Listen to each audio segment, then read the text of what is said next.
232쪽 한번 펴볼까요? 갈수록 소수 정리가 되잖아요.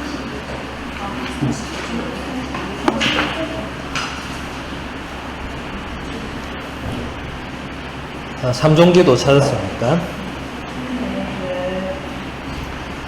자, 중간중간에 성모송 있는데 일단 생략하고 우리 시작기도로 한번 바쳐보도록 하겠습니다. 성부와 성자와 성령의 이름으로 네, 다 같이 합니다. 주님의 천사가 마리아께 하리니 성령으로 잉태하셨나이다. 주님의 종이오니 그대로 제게 이루어지소서. 이의 말씀이 사람이 되시어 저희 가운데 계시나이다. 천주의 성령이 저희를 위하여 불어주시어 그리스도께서 약속하신 원활한 생명을 얻게 하소서. 기도합시다. 하느님, 천사의 아들로 성자께서 성령이 되시어야 하시니 성자의 신앙과 십자가로 부활의 영광에 이르는 그 종을 저희에게 내려주소서. 우리 주 그리스도를 통하여 비나이다. 아멘. 네, 여러분들이 나중에 실제로 바칠 때는 그 성모송 돼 있는 부분 있죠. 거기에 성모송을 실제로 바치면 됩니다. 오늘은 이제 배우는 차원에서 해본 거니까 이 삼종기도는 말 그대로 종을 3번 치면 이 기도를 바친 데서 유래를 했어요. 여러분들 뭐 굳이 역사를 말 안 해도 아시겠지만 옛날에는 시계라는 게 없었죠, 그죠? 사람들이 시간을 어떻게 알았을까요? 성당에서 종 쳐주면 시간을 알았어요. 네. 왜냐하면 미사는 옛날에도 똑같이 있었어요. 그럼 7시 반 미사를 어떻게 알아요? 사람들이 7시 반인지 밖에서 일하고 있다가 미사 전 15분쯤에 종을 쳐주면 이게 15분 전이구나 하고 알았던 거예요. 지금도 여러분들 유럽에 가면 대성당 막 종 치잖아요, 그죠? 그냥 치는 거 아닙니다.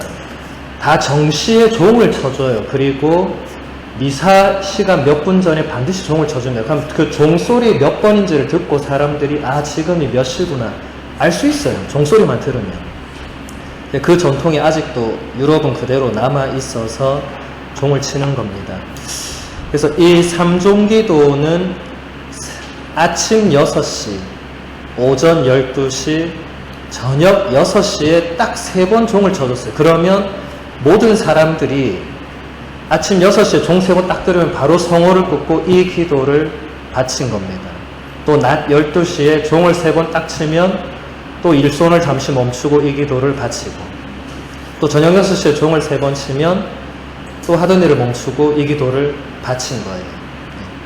그래서 이 전통이 지금도 계속 이어져서 우리가 매번 뭐 꼭 정확하게 6시에 이 기도를 바칠 수는 없지만 아침, 낮, 저녁에 이 기도를 바칩니다. 그러니까 가장 좋은 거는 보통 어떻게 하냐면 아침 기도 전후에 삼종기도를 바쳐요. 그러니까 아침 기도 전에 삼종기도를 먼저 바치거나 혹은 아침 기도 후에 삼종기도를 바치거나 그리고 낮에는 여러분들 일반적으로 낮 기도 따로 없으니까 점심 식사하기 전에 식사 전기도 전에 삼종기도를 바치고 이제 식사 전기도하고 이렇게 하고 저녁에는 이제 저녁기도 있으니까 저녁기도 전이나 혹은 후에 삼종기도를 바치시면 됩니다. 앞으로 여러분 세례 받으면 날마다 그렇게 바치시면 됩니다. 지금도 실제로 주일 낮 12시가 되면 바티칸에서 교황님이 직접 신자들과 함께 삼종기도를 지금도 바칩니다. 라틴어로. 라틴어로 삼종기도의 제목이 이 안젤루스예요. 왜냐하면 라틴어로 삼종기도가 안젤루스 도미니 안눈차빈 마리암 이렇게 되거든요. 그래서 라틴어는 제가 전에도 말씀드렸지만 모든 제목은 첫 글자가 제목이 됩니다. 그래서 안젤루스가 바로 삼종기도가 됩니다. 그래서 여러분들 다음에 꼭 로마의 성지순례를 가시면 주일에 그냥 낮 12시 되기 전에 바티칸을 가면 돼요. 가면 아마 모든 사람들이 그 시간에 그쪽으로 가고 있을 거예요. 왜 가는지 물어볼 필요도 없어요. 그 시간에 교황님이 나온다는 걸 사람들이 알고 있어요. 그래서 가면 12시가 딱 되면 이제 교황님이 나오고 종이 울리고 교황님이 이제 라틴어로 기도를 바칩니다. 그럼 사람들이 다 알아요. 라틴어 기도를. 삼종기도 바치고 나서 이제 교황님이 그날 주일 복음 말씀에 대한 강론을 하시고 또 뭐 국제적으로 당신 하실 말씀이 있으면 그때 하십니다. 네. 그럼 그게 이제 전 세계로 바로 퍼져 나가죠. 여러분 궁금하면 인터넷으로 요즘 뭐 유튜브 그런 거 잘 돼 있잖아요. 거기 안젤로스 이렇게 치면 돼요. 그럼 교황님 때까지 쫙 했던 게 다 나옵니다. 네. 아마 번역은 안 돼 있을 거예요. 그냥 그렇게 하시는구나 이렇게 아시면 됩니다. 그래서 여러분 세례 받고 나면 뭐 세례 받기 전에 여러분이 바치셔도 뭐 상관은 없고 세례 받고 나서는 삼종기도를 꼭 잘 바치시기 바랍니다. 자, 102 쪽으로 한번 넘어와 보도록 하겠습니다. 자, 오늘은 혼인성사와 성품성사, 이제 7성사 중에 마지막 남은 2개를 배워보도록 하겠습니다. 자, 사진들 몇 개 볼까요? 자, 무슨 사진들 같아요? 예, 딱 봐도 뭐 결혼, 가족, 뭐 그런 거죠, 그죠? 예. 자, 이 시대에 우리가 이제 결혼을 하고 가정을 꾸리고 사는 것이 굉장히 힘들고 어려운 시대죠. 그런데 인류 역사를 막론하고 결혼하고 가정을 꾸리는 게 안 힘들었던 시대는 단 한 번도 없습니다. 근데 많은 사람들이 이 시대만 그렇다고 착각을 하는 것 같아요. 그럼 옛날 어른들은 어떻게 다 살았어요? 어떻게 우리를 낳고 다 살았어? 그러니까 이거는 우리 시대만 힘들다 이런 거는 좀 다르게 생각해야 될 필요가 있고, 또 이제 오늘 여러분들이 배움으로써 이제 단순히 결혼이 그냥 남녀의 어떤 이 결합을 넘어서는 성사적 차원으로 된다는 것도 오늘 배워볼 것입니다. 자, 창세기 한번 펴볼까요? 여기 창세기는 뭐 찾을 것도 없고 첫 번째 책이니까 2장 한번 펴보겠습니다. 자, 2장 18절 한번 찾아볼까요? 자, 미정씨가 18절부터 24절까지 소리내서 한번 읽어보겠습니다. 주 하느님께서 말씀하셨다. 사람이 혼자 있는 것이 좋지 않으니 그에게 알맞은 협력자를 만들어주겠다. 그래서 주 하나님께서는 흙으로 들의 온갖 짐승과 하늘의 온갖 새를 빚으신 다음 사람에게 데려가시어 그가 그것들을 무엇이라 부르는지 보셨다. 사람이 생물 하나하나를 부르는 그대로 그 이름이 되었다. 이렇게 사람은 모든 집 짐승과 하늘의 새와 모든 들짐승에게 이름을 붙여주었다. 그러나 그는 사람인 자기에게 알맞은 협력자를 찾지 못하였다. 그래서 주 하나님께서는 사람 위로 깊은 잠이 쏟아지게 하시어 그를 잠들게 하신 다음 그의 갈빗대 하나를 빼내시고 그 자리를 살로 메우셨다. 주 하나님께서 사람에게서 빼내신 갈빗대로 여자를 지으시고 그를 사람에게 데려오시자 사람이 이렇게 부르짖었다. 이야말로 내 뼈에서 나온 뼈요 내 살에서 나온 살이로구나. 남자에게서 나왔으니 여자라 불리리라. 그러므로 남자는 아버지와 어머니를 떠나 아내와 결합하여 둘이 한 몸이 된다. 네, 이것이 이제 창세기, 그러니까 세상을 창조하는 그 안에서도 이미 이 혼인이라는 것이 이미 나오고 있습니다, 그죠? 사실 우리 뭐 가톨릭뿐만 아니라 전 세계 모든 뭐 종교 혹은 종교가 아니라 하더라도 이 남녀의 혼인은 굉장히 사람들이 신성하게 굉장히 종교적인 차원으로 이렇게 간주했어요. 지금도 여러분 뭐 원시 부족들도 가면은 다 혼인은 그냥 뭐 서로 이렇게 안 해요. 굉장히 이 준비하고 뭔가 이 신성시하고 하는 게 그대로 있습니다. 그죠?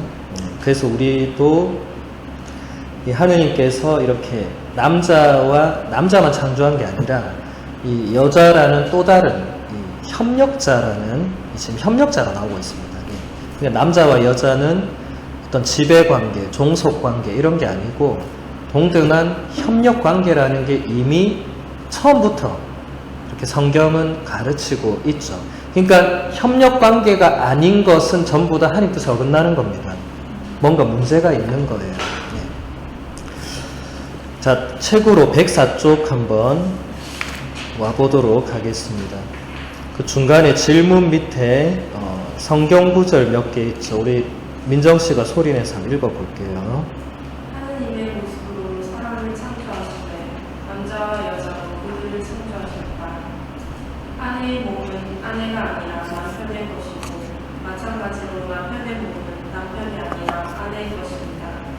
하느님께서 맺어주신 것을 사람이 갈라놓아서는 안 된다. 네. 이제 성경의 또 다른 부분을 이제 교리서가 인용을 한 겁니다. 처음 인용한 건 창세기 1장 27절의 말씀입니다. 하느님의 모습으로 사람을 창조하셨는데 남자와 여자로 그들을 창조했다. 이건 다른 말로 하면 남자와 여자는 동등한 존재라는 겁니다. 동등하다. 아까 말한 협력하고 같은 거죠. 그리고 본질적으로도 똑같다. 하느님의 모습대로 창조되었다. 이게 남성, 여성 구분하는 이런 게 적어도 성경에서는, 적어도 하느님께서 인간을 창조하실 때는 전혀 그런 것이 중요한 혹은 본질적인 구분이 아니다. 네. 굉장히 중요한 얘기들이죠. 근데 인류 역사는 이렇게 흘러오지 않았습니다. 여러분이 뭐 너무나 잘 아시다시피 남녀가 평등하게 되어 온 역사는 거의 근대 현대에 와서야 이루어진 거고, 고대부터 근대까지는 남녀는 전혀 평등하지 못했죠. 네. 예수님 시대에도, 구약 성경 시대에도 그렇고 예수님 시대에도 여성들은 남성에 비해서 거의 권리나 힘이 없었습니다. 네. 굉장히 불평등함을 겪었죠. 그리고 지금도 그런 요소들이 아직 곳곳에 남아있죠. 우리나라도 많이 남아있죠. 다행히 우리나라는 요즘 굉장히 여성 상위 시대로 변해가고 있어서 그나마 다행이지만 그래도 또 많이 남아있죠. 네. 그 다음 구절을 보면 사도 바울은 고린토 1서에서 얘기한 것인데, 아내의 몸은 아내가 아니라 남편의 것이고 남편의 몸도 남편이 아니라 아내의 것이다. 그러니까 이게 혼인의 신비를 지금 말하는 거예요. 이 남편과 아내는 니꺼 내꺼 구분할 수 없는, 서로가 서로에게 속해 있는 굉장히 중요한 이 신비를 말하는 겁니다. 그리고 마지막에 예수님 말씀인데, 하느님께서 맺어주신 것을 사람이 갈라놓아서는 안 된다. 이 한 말씀이 우리 가톨릭 교회의 혼인의 핵심이 됩니다. 이게 바깥 세상에서의 결혼의 개념과 절대적으로 다른 유일한 부분입니다. 이 한 문장. 왜냐하면 딱 보시면 아시겠지만 일단 예수님이 지금 가르쳐 주신 건 딱 두 가지예요. 결혼은 내 마음대로 내가 좋아해서 상대방을 고른 게 아니고 하느님께서 두 사람을 맺어 주신 것이다. 그 다음에 그렇기 때문에 그 혼인을 사람이 갈라놓을 수가 없다. 이게 바깥의 결혼과 우리 가톨릭 교회의 혼인과 가장 전적으로, 본질적으로 다른 것입니다. 바깥 사회, 바깥 세상에서 사람들이 결혼을 이 두 가지로 생각하지 않죠. 예. 하느님이 맺어준 게 아니라 내가 저 사람 만나서 뭐 좋아해서 결혼을 할 수 있고 그렇게 생각하죠. 또 내가 저 사람이 싫거나 더 이상 우린 함께 살 수 없다고 생각한다면 갈라질 수 있다고 생각하죠. 그리고 실제로 그렇게 하죠. 그죠? 그런데 가톨릭 교회는 그런 것이 다 불가능합니다. 이제 왜 그런지 이제 설명을 해드리도록 하겠습니다. 먼저 가톨릭 교회에서는 혼인이 성사입니다. 성사. 네. 여러분 성사는 이제 여러 번 이제 배워서 의미를 이제 잘 아실 건데, 성사를 제가 라틴어라고 이게 사크라멘tum이라고 했죠. 그죠? 이 원래 뜻이 뭐라고 했습니까? 원래 뜻. 이게 맹세, 서약 이런 뜻이었죠. 그죠? 그리고 이게 인간의 약속과 다른 차원이라고 했죠. 왜 다르다고 했습니까? 인간의 약속은 지켜도 되고 안 지켜도 됩니다.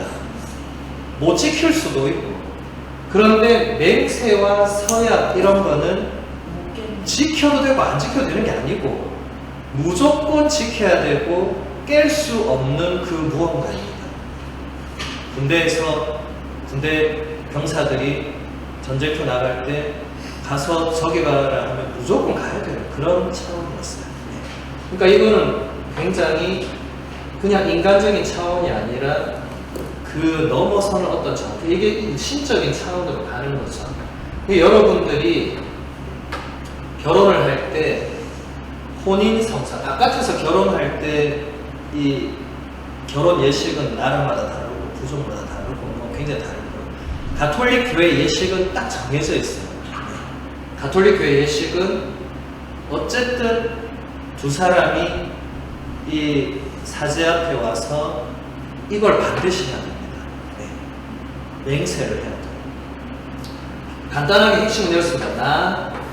누구는 기쁠 때나 슬플 때나 성할 때나 아플 때나 즐거울 때나 괴로울 때나 나 누구는 누구를 아내로 혹은 남편으로 맞아들여서 기쁠 때나 슬플 때나 뭐 성할 때나 즐거울 때나 괴로울 때나 언제나 신의를 지키며 한평생 사랑하고 살아가겠다고, 죽을 때까지 이 사람과 함께 살겠다고 서약을 합니다. 둘 다 합니다. 똑같이. 그러면 이제 사제의 제가 이 두 사람의 서약을 받고 나서 하느님께서 맺어주신 것을 사람이 풀지 못한다고 선언을 합니다. 그리고 이제 혼인 축복이 이어지고 서로 반지를 끼워주고 뭐 나머지는 이제 중요한 예식이 아니에요. 가장 핵심은 이렇게 한 게 세상에서 이런 거는 깨질 수 있습니다. 그런데 우리는 가톨릭 교회 예식으로 이렇게 하면 깰 수가 없어요. 근데 지금 여러분들은 신자가 아니기 때문에 신자가 아닌 사람이 받을 수 없죠. 제가 여기 세례 성사 안 받은 사람은 다른 성사를 자동적으로 받을 수 있습니다. 근데 이제 여러분이 이제 세례를 받고 나면 반드시 가톨릭 교회 예식으로 결혼을 해야만 됩니다. 그렇게 하지 않으면 문제가 발생합니다. 근데 그럼 이런 경우가 있겠죠. 내가 결혼하려고 하는 사람이 신자가 아닌데 어떡하지? 이럴 수 있겠죠. 그렇죠? 그럴 때도 이 가톨릭 신자끼리 하는 결혼은 자동으로 혼인 성사가 됩니다. 그런데 한쪽이 신자가 아닌 경우에는 광면혼이라는 게 있습니다. 그러니까 이제 이거는 한쪽이 신자가 아니지만 뭐 어떡하겠어요? 죽이겠어요? 살리겠어요? 집안이 독실한 불교입니다. 이러는데 어떻게 하겠어요? 그 인정해줘야죠. 그렇죠? 하지만 적어도 미정씨가 세례를 받았다. 미정씨가 계속 신앙생활을 해야 되기 때문에 그래도 가톨릭 예식을 해야 됩니다. 안 하면 안 돼요. 그 불교 배우자를 설득을 해야 돼요. 잠깐 와서 한 20-30분 하면 되니까 반드시 받아야 돼요. 그렇게 하지 않으면 여러분들이 신앙생활을 할 수가 없습니다.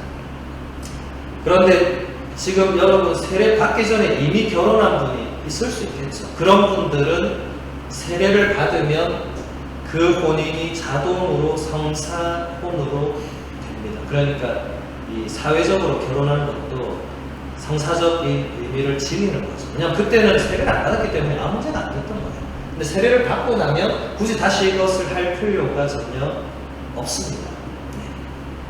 근데 이제 여러분들이 이제 9월에 세례를 받고 나서 결혼할 분들이 우리 교회반에 많죠. 젊은 분들이 있습니다. 그분들은 반드시 가톨릭 교회 예식으로 해야만 됩니다.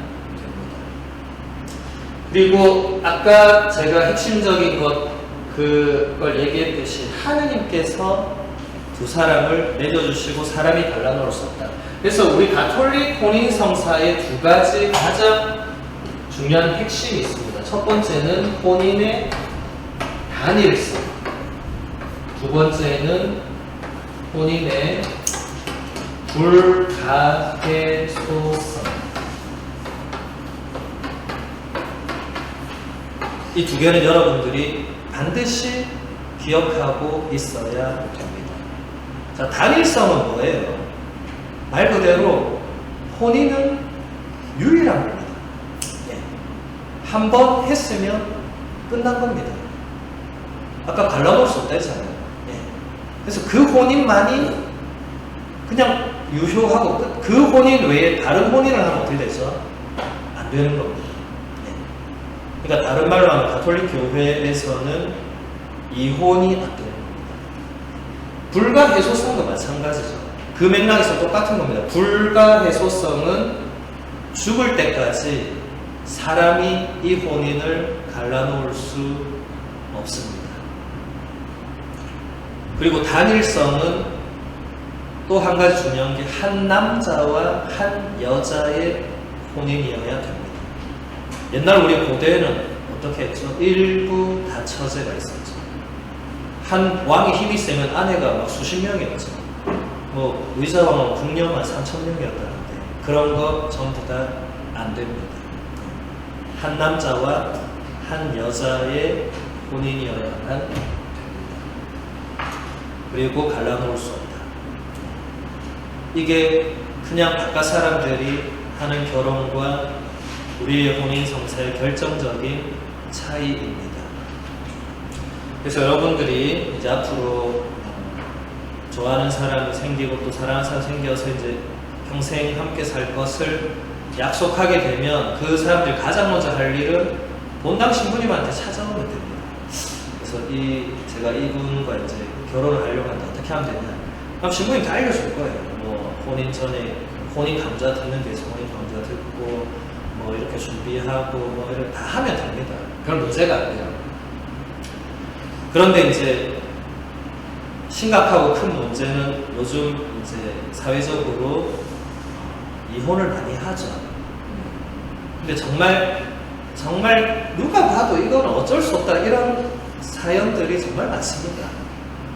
어떻게 하겠어요? 그래서 이제 우리 교회가 이혼을 한 사람이 사회적으로 이혼을 하고 다시 재혼을 하지 않으면 성사적으로 문제가 안 됩니다. 왜냐하면 단일성이 계속 유지가 되는 거예요. 그 사람. 그렇잖아요. 이 사람이 지금 서로 결혼했어. 근데 사회적으로 이혼을 했지만 그냥 계속 그냥 혼자 지내는 거예요. 그러면 이 혼인이 안 풀린 상태가 있는 겁니다. 교회 안에서. 그러니까 문제는 안 됩니다. 그러면 계속 조용히 신앙생활을 하면 됩니다.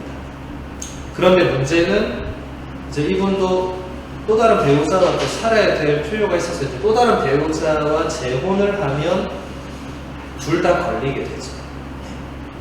이럴 때는 어떻게 해야 되냐면 앞에 혼인을 풀어야 됩니다. 왜냐하면 혼인은 단일한 거라고 우리가 가르치는 거죠. 그래서 앞에 혼인을 어떻게 푸느냐? 교회 법원이라고 돼 있어요. 교회 사회에도 법원이 있듯이 교회도 똑같습니다. 법원이 있어요. 거기에 여러분들이 아니고 거기에 그분이 혼인 무효 소송을 제기하면 됩니다. 그래서 앞에 혼인이 무효하도록. 근데 아무 이유 없이 그냥 살다가 그냥 오늘날 저 사람이 싫어져서 헤어지고 그거는 말도 안 되는 거죠. 근데 그렇게 헤어진 사람은 세상에 없을 것이고 문제가 있겠죠. 이제 그거를 법원에 이제 청하는 겁니다. 그럼 법원에서 이제 이거를 이제 검토를 한 뒤에 이 혼인은 원래 무효였다. 그래서 무효를 해주면 그게 소멸이 됩니다. 그래서 그러면 이제 다시 이 두 번째 그 재혼한 분과 다시 이 혼인 가톨릭 예식으로 할 수 있어요. 그렇게 하면 됩니다. 요즘 그 많이 이제 하시는데 예를 들어서 여러분들의 배우자가 될 사람이 이건 예를 드는 겁니다. 연애할 때는 정말 착하고 성실하고 모든 것을 다 해주던 사람이 결혼한 첫날부터 술 먹고 들어와서 온문을 부수고 이렇게 했다. 자동 무효입니다. 예.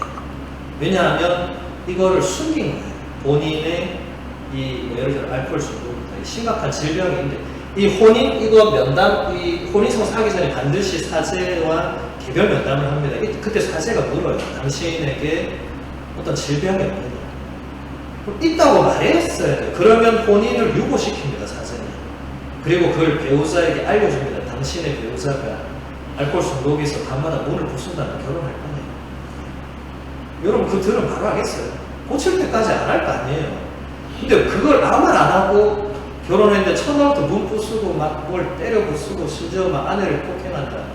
자동 무효입니다. 물론 자동은 아니고 신청을 해야죠. 네. 근데 그게 사실로 확인되면 바로 무효입니다. 네. 이제 예를 들면 그런 거예요. 그래서 여러분들이 여기 보면 이 신의를 지켜야 되는데 상대방 이 배우자가 나에게 성실하지 않고 다른 사람에게 자꾸 뭔가 이렇게 할 수 있죠. 그런 것도 전부 다 무효에 해당됩니다. 예. 그러니까 여러분들이 이런 나는 이제 뭐 재혼을 해서 한 신앙생활부터 전혀 그런 거 아니에요. 우리나라에 예전에는 이제 이게 이혼이라는 게 잘 실시하고 할 때는 사회적으로도 그랬고 성당에 와서도 그랬고 마치 진짜 죄인처럼 막 이렇게 그렇게 지내시는 분들이 많았는데 사실은 본인의 잘못보다 대부분 제가 이렇게 그런 분들 면담해 보면 본인의 잘못보다 이 배우자가 이상한 사람이에요. 모르고 한 거지. 물론 모르고 결혼하지 알면 결혼 아무도 안 합니다. 모르니까 그냥 하는 건데 어쨌든 그게 다 풀어줍니다. 특히 요즘은 프란치스코 교황님 되고 나서는 더 교황님이 그 절차를 간소화시켰어요.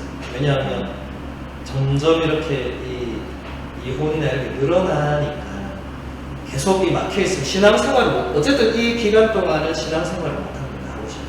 네, 할 수 없습니다. 제가 지난 생활교회 때 그 생활교회로 얘기했는데 그걸 이제 옛날 말로 조당이라고 해요. 조당. 그러니까 이거는 혼인에 대한 어떤 장애가 걸려서 지금 성사를 받을 수 없는 어떤 상태를 말하는 거예요. 여러분 아마 나중에 세례받고 나면 누구 조당 중인데 이런 말을 들을 거예요. 그러면 지금 저 사람이 뭔가 혼인에 있어서 뭔가 지금 문제가 있구나. 문제를 겪고 있구나. 근데 언제가 풀려요? 풀리고 나면 이제 풀렸구나. 이렇게 아시면 됩니다. 그래서 여러분들이 앞으로 신앙생활을 하면서 이제 또 혼인 생활을 하다 보면 이미 결혼하신 분들은 아시겠지만 이 한 사람과 죽을 때까지 산다는 건 이 정말 보통 일이 아니에요. 제가 이제 농담으로 이제 우리 청년회장 결혼해서 이거는 순교와 똑같다 이런 얘기를 했는데 순교가 뭡니까? 자기 신앙을 위해서 목숨까지 바친 게 순교예요. 한 남자와 일생을 산다는 건 이 목숨 바친 것보다 때로는 더 고통스러울 수 있죠. 정말 그 보통 일이 아닙니다. 그런데 보통 일이 아닌 걸 그럼 옛날 사람도 어떻게 다 했느냐. 다 그래도 살아간단 말이죠. 여러분들이 이제 결혼을 하게 되고 또 자녀를 낳고 하면 그 계속 이 자녀도 신앙으로 기르고 여러분은 계속 신앙생활을 하고 해야 될 중대한 책임이 있습니다. 그래서 여러분이 나중에 혼인 성사를 할 때 관면혼을 하더라도 맹세를 반드시 해야 됩니다. 서약을 하게 되었습니다. 그때 뭐라고 서약하냐면 비신자인 배우자도 서약을 합니다. 뭐라고 서약을 받느냐? 당신 배우자 신자니까 계속 신앙생활을 하고 자녀도 신앙교육 받게 하도록 서약해라. 이렇게 합니다. 어떤 사람 저한테 하죠. 이게 너무 가혹한 거 아니냐? 종교적으로 그렇게 강요해서 되는 거냐? 그래서 제가 얘기했어요. 전혀 가혹한 게 아니다. 신앙은 선물이지 강요가 아니다. 우리 교회는 2000년 동안 자녀에게 유아 세례를 베풀어하고 지금도 그렇고 저도 유아 세례를 받아요. 그 아이가 커서 내가 아닌 것 같으면 성당 안 나가면 되지. 그거는 이제 부모가 강요할 수 없는 거지만 유아 세례를 주는 거는 부모가 자녀에게 줄 수 있는 가장 큰 선물이고 그건 2000년 동안 이어져온 것이다. 근데 결국 그 배우자들이 나중엔 다 성당으로 오게 되어 있습니다. 왜냐하면 여러분도 나중에 살다 보면 느끼겠지만 신앙이 다른 게 이게 굉장히 힘들어요. 처음에 젊을 때는 서로 신앙이 달라도 큰 무리 없이 살아가는데 나이가 들수록 신앙이 달라지면 이 생활이 다른 어려움이 생깁니다. 결국은 따라오게 돼 있어요. 그리고 결국은 여성의 종교를 남성이 따라갈 수밖에 없습니다. 여러분 나중에 밥 안 주면 어떡할 거예요? 나 성당 갈 건데 따라서 이러면 할 수 없이 성당에 졸졸 따라와야 돼. 밥을 먹어야 되니까. 이건 농담이지만 어쨌든 근데 그렇게 되도록 여러분이 이제 기도를 많이 해야 되겠죠. 어쨌든 중요한 거는 이 혼인 생활, 이제 결혼 생활을 해 나가면서 우리가 이제 신자로서 생각해야 될 거는 아까 하느님이 맺어주셨다. 이걸 여러분들이 항상 기억을 하셔야 됩니다. 하느님이 맺어주셨다. 그러니까 내가 저 사람을 선택했다 혹은 뭐 저 사람이 나를 좋아해서 이런 차원이 아닙니다.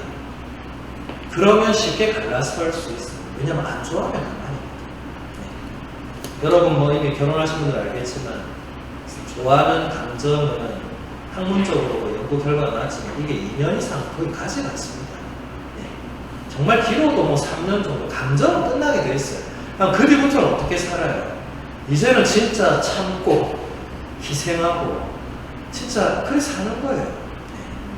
근데 그렇게 사는 게 뭐 고통스러운 것도 있겠지만 사랑이라는 게 감정만으로 되는 게 아닙니다.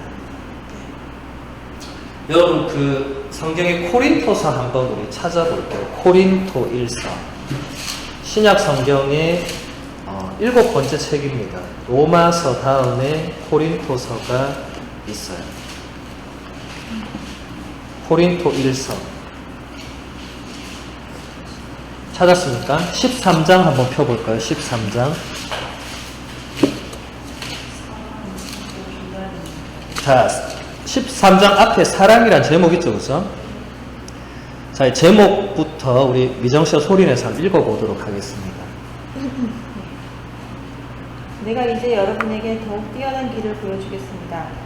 내가 인간의 여러 언어와 천사의 언어로 말한다 하여도 나에게 사랑이 없으면 나는 요란한 징이나 소란한 꽹과리에 지나지 않습니다. 내가 예언하는 능력이 있고 모든 진리와 모든 지식을 깨닫고 산을 옮길 수 있는 큰 믿음이 있다 하여도 나에게 사랑이 없으면 나는 아무것도 아닙니다. 내가 모든 재산을 나누어 주고 내 몸까지 자랑스레 넘겨준다 하여도 나에게 사랑이 없으면 나에게는 아무 소용이 없습니다. 사랑은 참고 기다립니다. 사랑은 친절합니다. 사랑은 시기하지 않고 뽐내지 않으며 교만하지 않습니다. 사랑은 무례하지 않고 자기 이익을 추구하지 않으며 성을 내지 않고 앙심을 품지 않습니다. 사랑은 불의에 기뻐하지 않고 진실을 두고 함께 기뻐합니다. 사랑은 모든 것을 덮어주고 모든 것을 믿으며 모든 것을 바라고 모든 것을 견디어냅니다. 네, 여기까지 읽겠습니다. 자, 여기 보시면 이게 우리 가톨릭 교회가 가르치는 사랑입니다. 여기 지금 내가 그 사람을 좋아합니다. 뭐 내가 그 사람에게 감정이 있습니다. 이런 거 하나도 없죠, 그렇죠? 예. 감정적인 차원으로 사랑을 가르치지 않습니다. 예.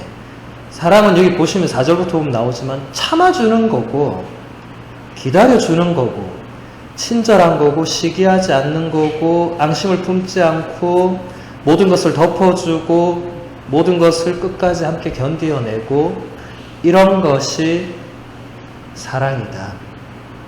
하느님께서 부부에게 혹은 여러분의 가정에 원하는 것이 바로 이런 사랑입니다. 예. 내가 원하는 대로 상대방을 움직이고 제가 아까 얘기했죠. 결코 부부는 종속관계나 지배적 관계가 될 수 없습니다. 되어서도 안 되고 동등하고 평등하고 본질적으로 같습니다. 네.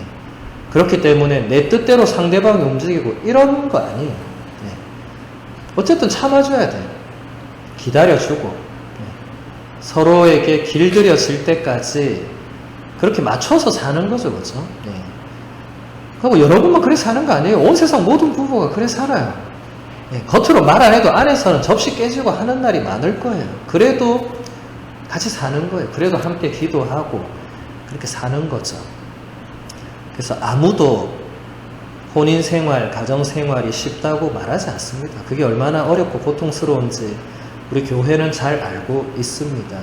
그래서 여러분들이 혼인 생활, 가정 생활이 힘들고 어려울 때는 혼자서 그걸 해결하려고 하지 말고 제일 좋은 건 신부님을 찾아가는 게 제일 좋아요. 신부님한테 가서 어려움을 얘기하고 신부님한테 가야지 딴 사람한테 가면 딴 사람도 다 처지가 비슷해요. 야 너네 집보다 우리 집이 더 심각하다 이래 나오면 이제 어떻게 하겠어요. 근데 신부님은 다행히 뭐 처자식이 없잖아요. 그러니까 그냥 들어주는 거예요. 들어주고 뭔가 이제 필요한 얘기도 해줄 수 있고 또 신부님은 와이프가 없으니까 어디 얘기할 데도 없어요. 얘기 들으면 그냥 저 사람이 어렵구나 이런 기도해주고 그런 겁니다. 그래서 여러분들이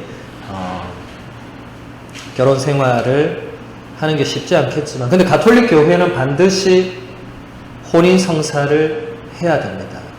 가톨릭 교회의 길은 세 가지 길밖에 없어요. 사제가 되든지 수도자가 되든지 혼인 성사를 받든지 셋 다 안 하면서 저는 그냥 살겠습니다. 이거 안 됩니다. 그거는 교회 가르침에 어긋납니다. 근데 요즘 많은 젊은이들이 그냥 혼자 살아요. 이 좀 문제가 있어요. 근데 참 뭐 말하기가 어렵습니다. 왜냐하면 제가 아까 그랬잖아요. 그 강요할 수 없는 거거든요. 혼인은 강요로 혼인하면 바로 무효입니다. 그거는 무효 그 조항이 있어요. 만약 누군가가 제가 민정 씨한테 강제로 민정 씨 이제 결혼해야 안 되겠어요. 자꾸 이렇게 하면 민정 씨가 스트레스 받았는데 우리 신부 때 스트레스 받아가지고 갑자기 아무 남자 데리고 왔어요. 그게 결혼을 했어요. 한 1년 살다가 신부님 도저히 못 살겠어요. 이러면 자동 저도 책임이 있겠죠. 안 되는 겁니다. 강요될 수 없는 거예요. 그래서 저도 기다리고 있는데 근데 여러분이 분명히 아셔야 될 거는 세 가지 중에 하나로 가야 돼요. 그게 다 하느님께서 그렇게 우리를 부르시는 길입니다. 그래서 그 중에 하나인 이제 사제의 길, 이제 성품 성사에 대해서 간단하게 보도록 하겠습니다. 왜냐하면 여러분들은 아무도 성품 성사 대상자가 아니기 때문에 근데 먼 훗날 여러분들이 아들을 낳았는데 그 아들이 신부가 되고 싶다 이러면 이제 대상자가 되겠죠. 그 절대 말리지 마세요. 요즘 많은 엄마들이 아들이 신부 됐다 막 말리더라고요. 너는 절대 안 돼 이래요. 제가 왜 안 됩니까? 우리 집에 나 아들이 하나밖에 없어요. 어떻게 해요? 아들 하나인 집도 신부 많이 됩니다. 옛날에는 대를 이어야 되는 생각이 강했지만 요즘 그런 거 이제 많이 사라졌잖아요. 그죠? 그 또한 강요되면 안 되죠. 반대로 이제 민정 씨가 애를 낳아서 아들을 낳았는데 어릴 때부터 계속 애한테 너는 반드시 신부님 돼야 돼. 계속 넌 돼야 돼. 매일 얘기한다. 안 돼. 그것도 안 됩니다. 왜 안 되느냐? 그 애가 자기 길을 제대로 알기도 전에 그 세뇌되는 거잖아요. 조금 쉽게 말하면. 걔는 20년 동안 난 신부님 돼야 되는 겁니다. 이래 생각하는 거예요. 근데 막상 가보니까 자기 길이 아닐 수도 있어요. 그죠? 그거는 결코 그렇게 되어서는 안 됩니다. 성품 성사는 이제 말 그대로 저처럼 이렇게 신부님이 되는 건데 여러분이 그냥 겉으로 봐도 알겠지만 이 신부로 살아가는 것도 쉬운 일은 아니겠죠. 결혼 생활도 어렵고 다 어렵습니다. 어렵지만 다 그 안에 그만큼 은총이 있고 살아가는 힘을 충분히 받습니다. 성품 성사는 말 그대로 거룩한 품 위에 오르는 겁니다. 예수님께서 12명의 제자를 따로 뽑았죠. 그게 12사도라고 했죠. 그 12사도가 다 죽었습니다. 근데 그냥 죽지 않고 후계자들을 이어서 계속 이 신자들을 가르치고 이끌고 하는 임무를 맡겼어요. 그분들이 바로 주교님들입니다. 주교. 그래서 주교라는 품이 있습니다. 근데 주교님들이 이제 점점 신자가 늘어나고 이렇게 되니까 주교님이 혼자서 모든 걸 할 수가 없어요. 그래서 당신이 해야 될 일들을 또 나누어 줍니다. 그래서 그 밑에 이제 저희 같은 사제들이 있고, 사제가 되기 전에 부제라는 이 품계에 오릅니다. 딱 성품성사는 이 세 가지의 품위로 되어 있습니다. 그럼 일단 여기까지 가기 위해서는 일단 신학교라는 곳을 가야만 합니다. 부산교구에 부산신학교가 하나 있고, 대구에 대구신학교가 있고, 각 지역마다 있어요. 여기에 이제 남자 아이가 이제 성인이 20살이 되어서 들어가면 됩니다. 물론 들어가기 전에 준비 다 해야 되겠지만, 이제 들어가면 이제 학부 4년, 대학원 3년 해서 7년의 과정을 이제 신학교에 살면서 뭐 철학, 신학, 뭐 온갖 거 다 배워요. 배우면서 준비를 하고, 이제 준비를 하다가 이제 마지막 1년을 남기고 이제 먼저 부제품을 받습니다. 부제는 말 그대로 이 뭔가 도와주는, 봉사하는 그런 개념입니다. 우리 지난번에 한번 교리 시간에 학사님 오셨는데 혹시 기억나세요, 여러분? 네. 조현우 박사님, 그분이 내년에 부제품을 받을 거예요. 그러니까 지금 신학교에서 이 과정을 쭉 지금 하고 있고, 잠깐 방학 때 나와서 이제 교리에 한번 들어와 본 겁니다. 지금도 나와 계시는데, 이제 그분이 이제 내년에 부제품 받을 거예요. 여러분이 그때 가보시면 됩니다. 부제품 미사가 있을 거예요. 다음 이제 부제님은 이제 사제를 도와서 뭔가 이 미사에 함께하고 또 뭐 세례를 직전한다든지 부제님이 하는 일들이 있어요. 그러니까 부제로 이제 살다가 어느 정도 기간이 되면 이제 사제 서품을 받습니다. 그럼 이제 사제. 자, 사제란 말은 라틴어로 사체르도스를 번역하는 겁니다. 사체란 거룩한 거고 도스는 주는 겁니다. 그러니까 이 사제는 거룩함을 주는 사람. 말 그대로 미사는 제사죠. 이 제사를 집전하는, 주례하는 사람. 그리고 다른 여러 성사들을 베푸는 사람. 어쨌든 여러분들에게 거룩한 뭔가를 끊임없이 주는 사람. 하나님 말씀을 가르쳐주고 뭐 이렇게 해주는 그런 사람을 말합니다. 그럼 신부는 뭐냐? 신부는 귀신 신자에 에비 부자가 있습니다. 그러니까 영혼의 아버지다 이렇게 되는 거죠. 그러니까 영적인 아버지, 영혼의 목자다. 그러니까 여러분들의 육체적인 아버지는 당연히 여러분 낳아주신 아버지지만, 여러분들 신앙적으로는 여러분 세례 받으면 또 대부대모가 생긴다고 했죠. 그런 분들도 어떻게 보면 여러분들의 영적 아버지 혹은 영적 어머니가 되고, 신부님들은 자동적으로 이 본당의 모든 신자의 영적 아버지입니다. 영적 지도자고. 그래서 여러분들을 자꾸 신앙적으로 이끌어주는 거예요. 뭐 이번 달에 이런 책을 읽어보자, 여러분 뭐 성경은 이렇게 읽어야 된다, 기도는 이렇게 해야 된다, 뭐 이런 건 하면 안 된다, 이런 거를 이제 가르쳐주고 인도해주는 역할을 하는 겁니다.